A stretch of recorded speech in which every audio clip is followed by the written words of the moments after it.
was certainly thought-provoking, and we are really privileged to have with us here, right from the film himself, Jeffery, the Executive Director for Jewish Veg in Pittsburgh, and Steve Kaufman, Chair of the Christian Vegetarian Association. So why don't you take just 2 moments to introduce yourself, and then we'll go from there. Sure. Thank you for showing up today. Thanks. I'm Jeffery Spitz. I'm the Executive Director of Jewish Veg. Thank you for coming out today. I want to thank Juan and Mark for organizing this degree. That there's a lot of different things you can be doing today. Jewish Veg is an international nonprofit organization whose mission is pretty simple: to both encourage and help our fellow Jews and the people who live with them to transition to plant-based diets based on Jewish values. Because as you heard in the film, this is something that all Jews should be doing, and probably Christians do, as we'll hear from Steve. So, some literature from our organization, I think, was given to you, the infographic, which is that purple thing, which really explains pretty succinctly why people who care about, especially the Judeo-Christian tradition, should be transitioning to a plant-based lifestyle. And if you'd like more, you can go to our website, jewishveg.org, and get as many of these infographics because we encourage you to share them with people. There's also a brochure about the organization, and I'm happy to answer any questions about how we go about encouraging and helping our fellow Jews to transition to this type of lifestyle. Thank you. I'm Steve Kaufman. I'm chair of the Christian Vegetarian Association. Been around since 2000. It's an international ecumenical ministry. We're non-denominational, in other words. And we encourage a plant-based diet based on Christian values and tradition. The Bible itself, I think, can be interpreted in a lot of different ways on just about any topic, and that includes diet. I think it favors a plant-based diet as well for reasons that we may or may not be able to get into today. But I think that the values of Christianity, which are grounded in the values of Judaism, after all, Jesus was a Jew, are a favor of plant-based diet. And those interested in learning more about the ministry can go to Christian Veg, that's christianveg.org, where all of our literature and things like that can easily be obtained and viewed. Thank you. So here's a question for both of you, and then the audience asks the question. Why do you think there aren't more rabbis, ministers, priests that are going vegan? Why do you think there is such a disconnect from the traditions of their faith to their practice? Thanks, Mark. Well, the first thing I would say in that question is actually there are many top rabbis, both in the United States and Israel and around the world, who are vegan or vegetarian. In fact, in September 2017, we circulated what's called a rabbinic statement. So this is basically just a statement or a declaration that rabbis could sign on to, and 75 rabbis signed this statement which explicitly calls on their fellow Jews to transition to plant-based diets. So this isn't some fringe idea in Judaism. If you go to our website, especially in the About section, where you can take a look at our rabbinic council, you'll see top rabbis from across the denominational spectrum who support our organization and its mission. Now, it is true, as Mark suggested, most rabbis and most ministers are not yet vegan. It is true. And there's many reasons for that. But basically, if you ask yourself, if maybe you're not vegan yet, or maybe you weren't born vegan like Mark, if you think back to those days before you were vegan, that's pretty much the same reason that your local rabbi, your local minister, your local priest, your local imam isn't vegan too. Yeah, I think I could second a lot of the comments that he made. I think that another difficulty is, in my experience, there have been a lot of ministers who are vegetarian or vegan, but are hesitant to be very outspoken about that because, especially in Christian churches, but it's not unique to them at all. People have choices, and a lot of times they go to church on Sunday and they want to leave feeling good about themselves. They don't mind being challenged a little bit, but they don't want to be challenged a lot. And so if a vegan message were strongly promoted and the concept was, gee, this is really what a faithful Christian should do, a lot of people would feel not comfortable. And another difficulty which is related is that pastors want their congregants to feel as if the congregants are not being judged. And if a pastor is vegan and says, I think people should be vegan, and yet the people in the congregation are not vegan, they may feel, can I really take my problems and my concerns to my pastor? I think that weighs on them as well. It's kind of a practical problem. There are some who still, in various ways kind of try to get the message out. We had a vegan pastor for a while in our church, and he would sort of throw softballs to me, lots of softballs to me to hit out of the park. He was hesitant to take strong position on these things, but he certainly set me up nicely many times to kind of come in with a plant-based message. So I mean, there's sort of practical difficulties, and so it's difficult to work within institutions.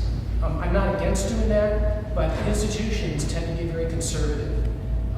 They tend to be self-preservation oriented, and so you're going to not find a lot of change from the top down. But it's been said that if the followers lead, the leaders will follow. I have a question for both of you. What do you both think of the move towards the phenomenon of free-range chickens, grass-fed beef? Is this a step forward, or is this a step backwards? It's a pretty provocative question because if you know much about the movement, and when I say the movement, the animal rights or the vegan movement in the United States, it is trending in that direction, which I think is a bit unfortunate because, I would say two things. First of all, even with these improvements towards cage-free systems, or let's say egg-laying, you're still talking about the male chicks being killed at birth. You're still talking about the hens being forced to lay way more eggs than they would naturally lay. You're still talking about the hens being killed at a very young age when their productivity is decreased. Plus, and this is a tougher idea for people to grasp, but you look pretty smart, so I think you'll get this. Yes, it seems relatively better to put an egg-laying hen in a cage-free system. However, no individual hen will live in both types of systems. So you're either born into one system or the other.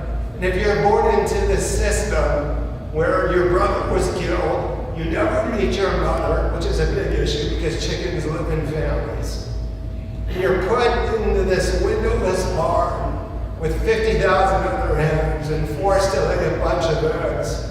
And then your eggs are taken away from you. You're not going to be happy. You're going to be suffering, even if it would have been worse if you were in a battery cage. So it's no chicken has that experience of it's relatively better. They just know it's awful. Yeah, it's a tough question, and I think part of the problem is we really don't know how this movement will evolve. There's just so many different factors that are going to influence how people behave and how the world changes, and that's why macroeconomics is always such a disaster, because there's just so many different factors that come into play. When people say the economy's going to grow this much, nobody really knows, because again, what's the weather going to be like in 2 weeks from now? I mean, there's so many different factors that come into play, and the same goes with any social justice movement. And so people have theories that's based on the history of related movements, and these analogies have a merit to a degree, but no two movements are exactly the same. So there's a lot of different ways to look at this, but one way is to take, does anybody here know John Rawls? John Rawls is a philosopher, and what he did is he said, imagine, to try to figure out what's the right thing to do. Imagine that all of us are trying to decide what are the rules, the regulations, the guidelines of that society, starting with an original position where you don't know who you're going to be in that society. You could be anybody. You could be male, female, black, white, and I would say human or non-human, because anybody with an interest in the outcome deserves to be part of that community. And that then takes out self-interest from the equation, because if you already know who you are and what your interests are, it's very difficult to then to be objective about what kind of world you think the way the world should be. And so in that situation, you know, what would you do if you knew that you could be? In fact, the chances are very high that you would be a chicken, because so many of the creatures of the world are chickens that are in horrendous conditions today. And I don't have a, you know, it's a framework. It's not an answer. But within that framework, I think you probably want conditions that are not as miserable as the ones that we have today. Conditions that are less miserable are preferred, but not good. And so I would say that the movement towards less ill fare, I wouldn't call it greater welfare, but less ill fare, is a good thing. Now, should that be where a lot of people in the animal protection movement put their efforts? I don't know. That's a hard question to answer. And since I'm not the one that dictates what other people do, it doesn't really matter what I think about that. I just do what I think is most efficacious, and other people do their own thing. So I can't give you a definitive answer, but I offer at least a framework for perhaps looking at that tough question. As leaders of faith, what do you find is the most effective way of communicating or encouraging people to be more compassionate, to be more understanding, to remove the disconnect from, you know, where our food comes from, how it gets to our table? What tools do you, or what vehicles do you use for persuasion, encouragement, conviction? Proselytizing, by example, what do you do? There is one of my thoughts is applicable, whether you're a person of faith or not, and it's applicable based on whoever you're speaking to, whether they're religious or not, which is, and this is true of what Jewish church does in presentations. We do presentations in synagogues practically every Shabbat around the country somewhere. What we do, and I think, I would say this is very authentic, is we try to connect to people's existing values. Because it's very difficult, it's almost impossible to change people's minds about anything. This is why, putting aside politics for a second, when President Trump as a candidate said he could murder someone in Manhattan and he wouldn't lose support, there was actually some truth to that statement, but it wasn't unique to President Trump. It's that people don't like to change their mind about any issue. However, the great thing about, or the advantage that our movement has, is that Americans love animals. If they didn't, we would be in big trouble. But they love animals. So by tapping into their love for animals and show them what we're telling them about aligns with their personal values, it's a much easier sell to get them to make dietary changes than if you were trying to change their mind. So you're just trying to convince them that you're just trying to align what they're doing with what they already believe. I wish I had the microphone first, because I would have said that. Looking for common ground, and from the Christian Vegetarian Association, it would be simply pointing out, you know, what were the things that Jesus taught and did, and how does a plant-based diet align with that? And conversely, how does an animal-based diet conflict with that? Questions from any of you on it? I have a few more up here. Any questions anyone has here about what they do or what they think? They're obviously pretty thoughtful, wise people. I was just going to right? make a comment, because you took the question out of my mouth. How, you know, that when you're going out to dinner with people and you're exercising your veganism, you're considered to be a nuisance. No one even wants to hear about it. That's just the comment I wanted to make. And what do you do with people? That's a tough question. Is there something you I would say that over dinner, when everybody else is eating flesh, is not an optimal time to bring because essentially, if they are to agree with you, they also have to acknowledge that they should be eating what they're eating right now. And people don't like to be perceived as hypocritical or unjust or bad people. So sometimes, a lot of times, you know, when I'm talking about these, I'll talk often about how a lot of people don't know that. In other words, it kind of gives them an opportunity so that, I'm not accusing you of being a bad person, but you may be misinformed. And so I like to talk about this issue, but not over meals, is my kind of general rule of thumb. Don't, because if you ruin their meal, then they don't thank you. But they usually are very vocal about you. Well, a lot of times at restaurants, it's not a big deal. It can be a little bit more uncomfortable in another kind of social context. When you're a guest at someone's home. But then it's just a matter of kind of giving people the heads up on that, and offering to bring something myself if that's going to be an inconvenience, and letting them know that the side dishes in general are going to make me very satisfied. But that can be a little bit awkward because someone who puts a lot of effort into something, in preparation, may be a little bit offended if you don't partake. No, this question brings to mind something Natalie Borman, the actress, who is a Jewish vegan, just said recently, and I forget what the forum was, but the headline in the article, which was a quote from her presentation, was, "Vegans aren't annoying, you're annoying." So it's, I say that just for our amusement, because that isn't an effective advocacy line, but I do believe that myself. But I would also say that I second everything Steve said, but I also often use the metaphor of a fruit tree. What we need to focus on in the movement is the low-hanging fruit. The people in our personal spheres who might be inclined to make this type of change just like we did. Don't worry about the fruit at the top of the tree because they will be the last people to make the change. Eventually they will. It'll be years from now. But there's tons of people at the bottom part of the tree that we can pick off. And I second, talking to family and friends and letting them know how passionate, I am about all of this. But at the same time, we also have to be careful because a lot of times with families, it's not just about the food.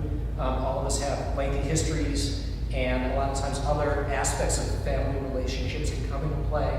And so a lot of people get very frustrated when family members don't see the light, but there can be a lot more to it than just, whether or not they, it can have a lot to do with, who's the power players in the family, who's offended who over the years, and all those sorts of issues. So sometimes it's easier with people who are not family and don't have those issues involved. Although I agree fully that these are people that care about you and what you think and believe, and so expressing what is important to you when it comes to food or anything else is part of being in close relationships. Since you grew up Jewish, and since you are Jewish, you still practicing Judaism, a question about kosher. About kosher laws, and kosher beef, in terms of, at least the theory, as I have always understood growing up, is that this is a more humane way of slaughtering animals. So I want to ask your response to that. And second, on a more global scale, again, in the film, when they talk about people that really want to confine themselves to one, the Bible, I guess, give you the seeds of God, to the earth, the fruits, that's what you should consume. But then there's this whole thing in the Bible about there's slaughter, ritual slaughter. There's the whole laws of kashrut, the whole thing we make about that. So, how does your vegan perspective disregard that entire history? So, the humane side, if there is any, of kosher slaughter, and it's bigger picture. All right, you want me to take this first? All right, thanks, Mark. We spent an hour on these issues. The first thing I want to say, because this is really important. As an organization, we don't ignore anything. We'll talk about anything in the Bible or the Torah, because everything actually points towards a plant-based diet, and you're about to see what I'm talking about. In terms of kashrut or kosher, I'll just say one fact about the practicality or the dynamics of the kosher industry, and then the dynamics of the laws of kashrut. So in terms of the industry, this is a thing very few Jews even know, which is no kosher meat company, no matter how big or small, no kosher meat company raises its own animals.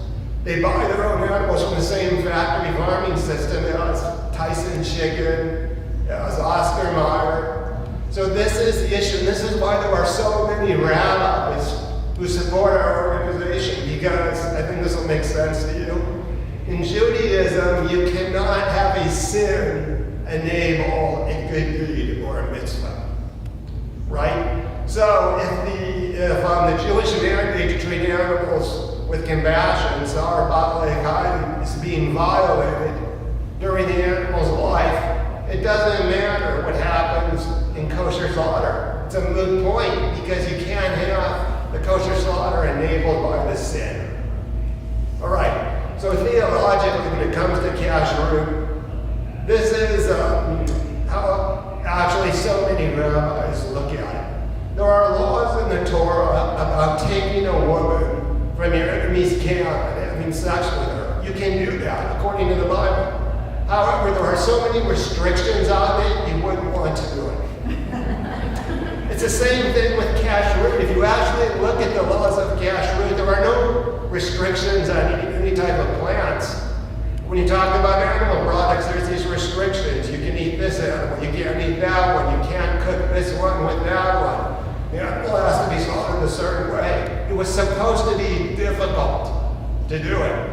And actually, if you really look at the entirety of the Torah, the Bible, the restrictions even go beyond that. It says in Deuteronomy 12, if you want to eat meat, you have to take an animal from your own flock. Well, if you live in a city, you don't have a flock, so you can't eat meat. So there's all these restrictions, but of course what happened just in the past 100 years, a kosher meat industry sprang up to subvert the actual intent. So now kosher meat, even here in Youngstown, you can buy kosher meat. It wasn't supposed to look like that. Thank you. One of the things that I often say is that, in my opinion, because it's just an opinion, the Bible does not categorically oppose the exploitation and consumption of animals. I think there's a line in the Bible that favors the plant-based diet, and certainly the values expressed in the Bible, if you're looking for themes, favor a plant-based diet. Because you can always find passages, including that you alluded to, that would contradict the claim that the Bible is clearly an animal rights text, that kind of position is not well supported. Bearing in mind, of course, that the Bible was written by many different people over a broad period of time, addressing a lot of different communities. It's not surprising when we get diversity of points of view expressed within the text.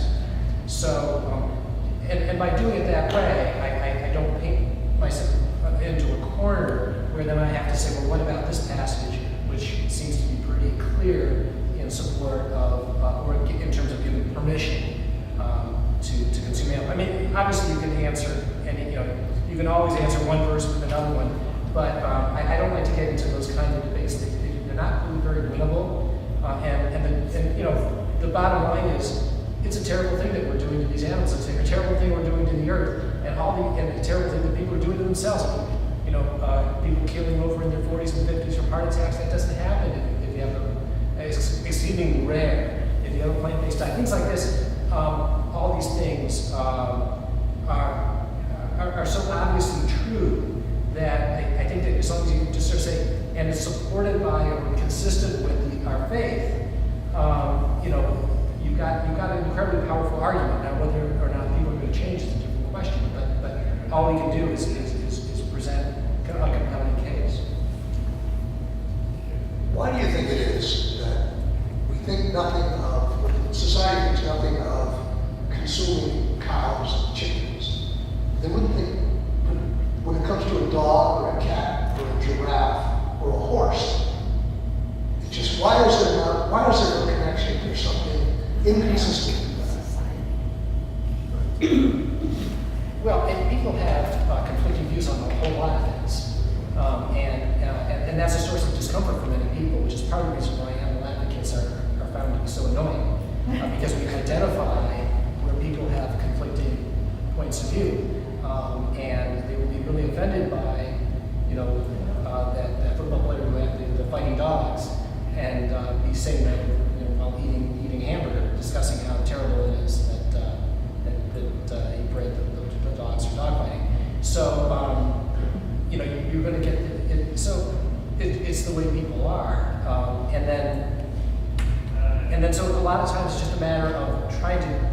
gently point out things that are really uncomfortable for people to identify. And to sort of say, well, a lot of people don't think about how, the cow in the factory farm is just as sentient and has just as much a desire to live according to its kind as the dog that is your friend. So that's kind of how I try to Well, that is a great question, Mark. Of course, we thought about this in Jewish marriage because the Bible does not discriminate among animals. So we actually produced a video. I think it's still on our homepage. You can watch it and definitely share it. Called Compassion for All, which goes directly to this issue, this hypocrisy. Let's be frank. It is hypocrisy to treat, our dogs and cats one way and farm animals differently. The other thing I would say about that, in addition to what Steve said, is that I firmly believe that not just Mark was born vegan, we are all born vegan. But we have to be conditioned by society. It actually comes directly from our parents, 99.9% of the time. We have to be conditioned by society to think it's okay to kill animals for food. This would not occur to us. And as one of the things I cite, there's a few things I can cite as evidence for this theory, is that if you watch, for instance, Animal Planet on TV, and you watch predators, let's say like a wolf or some type of carnivorous animal, when you see them on TV, they never show any repulsion or regret about killing an animal for food. They're naturally carnivorous. But if you take a person and you take them to a slaughterhouse, a Homo sapien, they'll run out screaming, right? Because we're hardwired psychologically to be herbivores. Well, you guys, it's getting up to 5 o'clock. It's our deadline here. Just a question: are you optimistic that with the focus on the impact on the planetary imperative of adopting a vegan diet, that consciousness is rising?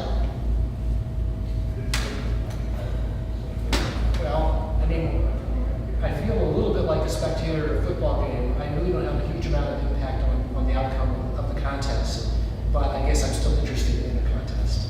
I think that animal exploitation and abuse will be substantially, if not overwhelmingly, eliminated by one of two mechanisms. Either people will recognize that this is the route that we have to go in order to maintain human civilization, or human civilization will collapse. Either way, humanity's massive exploitation of non-humans is going to be substantially curtailed, because what's made it possible has been the technologies that we've mastered that is integral to human civilization. I certainly would hope for the first, and a lot of times when I'm talking about this, I'm saying, it seems to me that if you want to eat animals, it doesn't seem to make a lot of sense to have children. Because what you're really saying is the world that, I want the world to go in the direction it's going, and the direction it's going is not good for human civilization. On the other, and so why would you want to leave that kind of a world to future generations? If you adopt a plant-based diet, it won't guarantee that you're not going to go, that humanity isn't going to go over that cliff, but at least shows that where you think that the direction the world should be is a place which it would be habitable for future generations. No, it's actually I'm encouraged. If you look at not just organizations like ours, but actually the leading experts on climate change, the scientists. For instance, forgetting his name, but the guy who won the Nobel Prize is chair of no, not Al Gore. No, Al Gore has one. Thank you, yes. But also the guy who was the chair of the intergovernmental panel, James Hansen, of NASA, is also encouraged. Thank you, Steve. These are great examples. The person I'm thinking of, his name is Dr. Pachauri. He was the chair of the Intergovernmental Panel on Climate Change, which is the group of scientists that the United Nations goes to for advice. It was actually created by the UN. So under his watch, the Intergovernmental Panel on Climate Change won the Nobel Peace Prize. This was about 10 years ago. So Dr. Pachari, who was the chair at the time, said, let's practically beg people to start reducing their consumption of meat. So these aren't vegan advocacy organizations, these are the experts, Al Gore, Dr. James Hansen, Dr. Pachari, the experts on climate change. In Pittsburgh, now we know Pittsburgh, there is a strong vegan movement in Pittsburgh, thankfully. Veganism isn't probably the first thing you think of when you think of Pittsburgh. But the city council and the mayor adopted a climate change plan. And in the plan it says there has to be a 50% reduction in meat consumption to meet the objectives of this plan. So believe me, we're holding the mayor and the city council's feet to the fire to actually implement this. So this is a very encouraging sign because look, whether you're going vegan for religious reasons, for animal reasons, health reasons, environmental reasons, I don't care, actually. It's great that there's so many doors to enter. And actually, the great thing is any one of these pedestals, in and of themselves, by themselves, are quite compelling. You put them all together, it's a pretty airtight case. Very good. And it's at the end for our speakers. Thank you so much. Thank all of you for coming, and again, I encourage you to support the National Health Association so we can keep making things like this available. Thank you so much. There was a couple suggestions that